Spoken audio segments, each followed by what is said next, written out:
மெல்ல திறந்தது கதவு. எனக்கு பிடிச்ச ஒரு மியூசிஷியன், ரொம்ப ஷார்ட் பீரியடில் நல்ல முன்னுக்கு வந்தக்கூடிய ஒரு இளைஞன். நான் யாரை சொல்கிறேன்? இளையராஜா தான் சொல்கிறேன், என் தம்பியை. அவருக்கும் எனக்கும் உள்ள அண்டர்ஸ்டாண்டிங், நான் அவரை நேசிக்கிறேன், என்ன அவர் நேசிக்கிறார், இப்படிங்கிற ஒரு அண்டர்ஸ்டாண்டிங்.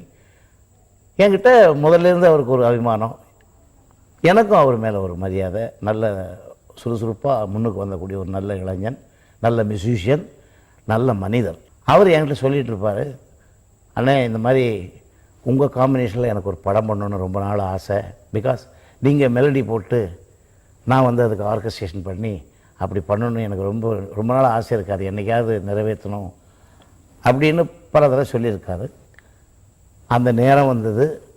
அந்த நேரம் வந்தபோது எனக்காக ஒரு படம் ஏவிஎம் ஸ்தாபனத்துக்காரங்க நல்ல உள்ளத்தோட எனக்கு ஹெல்ப் பண்ணுங்கிற ஐடியாவில் எடுத்து கொடுத்தாங்க அவங்க மேற்பார்வையில். அதில் நாங்கள் 2 பேரும் சேர்ந்து இணைஞ்சு மியூசிக் பண்ணுறோன்னு. இது வந்து எந்த பிஸ்னஸ் நோக்கமும் அல்ல.